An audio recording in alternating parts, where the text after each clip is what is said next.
అందరికీ నమస్కారం. ఈరోజు మరొక ఇంట్రెస్టింగ్ టాపిక్ గురించి మాట్లాడుకుందాం. అదేంటంటే ఇప్పుడు సమ్మర్ కదా, కూల్ డ్రింక్స్ బాగా తాగేస్తూ ఉంటాం అనమాట.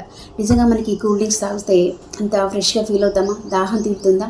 అసలు కూల్ డ్రింక్ తాగినప్పుడు మన శరీరంలోకి వెళ్ళంగానే జరిగే మార్పులు ఏంటి? ఒక ఎక్స్పెరిమెంట్ ద్వారా మీకు చూపిస్తాను.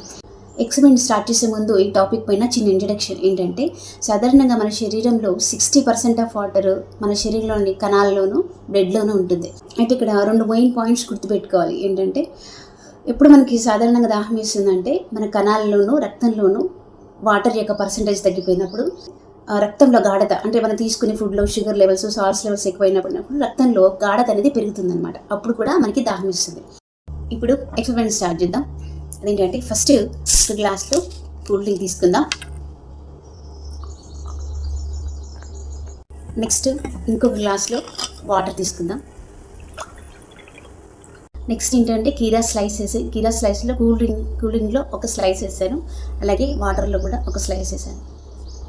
ఆఫ్టర్ 2 hours కూల్ డ్రింక్లో వేసిన కీరానేమో ఇలా వాటర్నంతా కోల్పోయి డ్రై అయిపోయి డీహైడ్రేటెడ్ అయిపోయినట్టు అయింది. ఇక్కడ వాటర్లో వేసిన కీరా చూడండి ఎంత ఫ్రెష్గా చాలా నీట్గా కనిపిస్తుంది కదా. సో ఇక్కడ డిఫరెన్స్ అబ్జర్వ్ చేశారా? మరి ఎందుకు ఇలా కూల్ డ్రింక్లో వేసిన కీరా డీహైడ్రేటెడ్ ఎందుకు అయిపోయింది అని అంటే, ఇక్కడ కీరాతో కంపేర్ చేస్తే కూల్ డ్రింక్స్లో ఉన్న సాల్ట్స్ కానీ షుగర్ కానీ దీని గాఢత ఎక్కువగా ఉంటుంది, కాన్సన్ట్రేషన్ ఎక్కువ ఉంటుంది. కాబట్టి ఎప్పుడైనా సరే నీరు తక్కువ గాఢత నుంచి ఎక్కువ గాఢత వైపుకి వెళ్ళడం అనేది ఒక ఆస్మాసిస్ ప్రక్రియ ద్వారా జరుగుతుందన్నమాట. సో ఈ ఎక్స్పెరిమెంట్ ద్వారా మనం తెలుసుకోవాల్సింది ఏంటంటే, ఎప్పుడైతే కూల్ డ్రింక్స్ మనం తాగామనుకోండి, అప్పుడు దీంట్లో ఉండే షుగర్స్ సాల్ట్స్ వల్ల రక్తంలో గాఢత పెరుగుతుంది. గాఢత పెరగంగానే మన శరీరంలోని కణాల్లో నీటిని కోల్పోతుంది అనమాట. సేమ్ ఇలా కీరాలో నీరు ఎలా కోల్పోతుందో అలాగనమాట. అంటే శరీరంలోని కణాలు ఇలా అయిపోతాయి. సో మళ్ళీ మనకి దాహం వేస్తుంది. వరల్డ్ హెల్త్ ఆర్గనైజేషన్ గైడ్లైన్స్ ప్రకారము ఒక పర్సన్ ఒక రోజుకి 25 grams షుగర్ తీసుకోవాలి.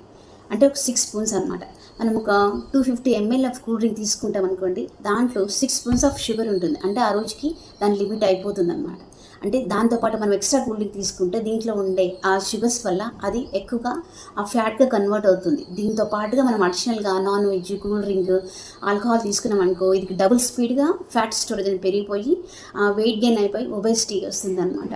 అలాగే heart risk problems, type 2 diabetes, అలాగే టీత్ ప్రాబ్లమ్స్ అంటే క్యావిటీస్ రావడం కూడా జరుగుతుంది. కాబట్టి ఇప్పటికైనా కూల్ డ్రింక్స్ తాగడం హ్యాబిట్. అకేషనల్గా ఓకే, బట్ రెగ్యులర్ హ్యాబిట్గా తీసుకుంటే డేంజరే తప్ప ఇంకేం ఉండదు. Thank you.